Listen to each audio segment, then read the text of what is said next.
And next up at UFC Sacramento, we've got Nasrat Haqparast taking on Chris Taco Padilla.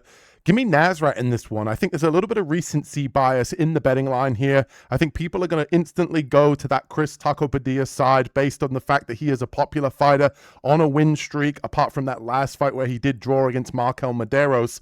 And obviously Nasrat coming off of his last loss, with that vicious head kick to Quinlan Salkild, that loss hasn't necessarily aged that badly. Quinlan Salkild just came in the UFC Meta Apex and was able to out-grapple Gamrot and get that first round submission victory. And I think in this fight here with Nasrat, I think he's the cleaner striker, and he's shown that he can put up a ton of volume.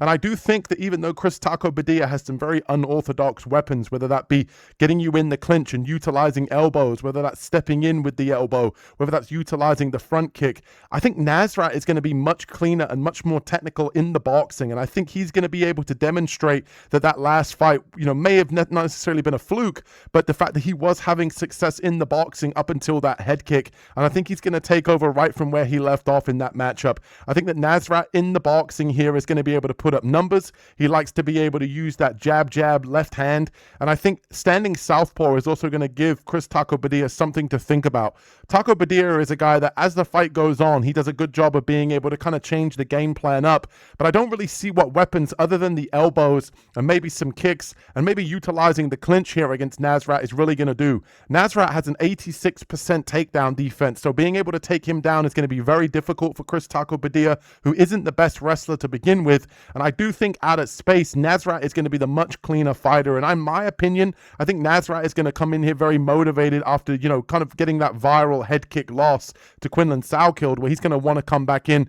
And let's face it, he wants to bounce back, and he was on a good run before he did lose that fight. He had a multiple fight win streak. He demonstrated the fight of the night against Esteban Ribovic as well, where he put up a ton of volume in that fight. And I just think here that he can really get ahead on the numbers and be the cleaner boxer. He does a good job of darting in and out of range, whereas I think Chris is a little bit more sort of flat-footed, looking to really land big shots. And I think Chris is a guy that really utilizes moments. He's a guy that wants to be able to look to take your back or land a big elbow and hurt you.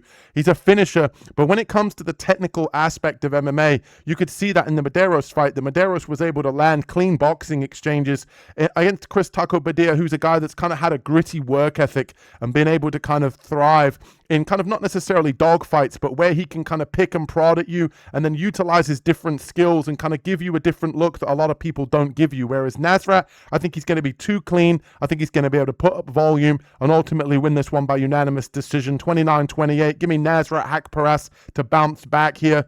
Let's see who Carlos has got in this matchup. Okay, in this next one, Haqparast should be able to get this done. He's got enough movement, and he's usually the busier fighter in comparison to Padilla, but defensively, Padilla's pretty solid. He has a high guard, catches punches on the forearms. He's dangerous with his elbows in the clinch, especially those step-in elbows too. Neither one of them want to be on the mat. I don't feel they do. I feel that Padilla can slow down Haqparast by at least getting him up against the cage, doing a lot of clinching there, staying busy with knees and elbows. I just don't know if that will be enough. You know what I mean? Like, he's going to slow him down, but he's not really going to pick up the pace up against the cage. And out in space, I think Haqparast is going to be the busier fighter. He's got to avoid the cage clinch.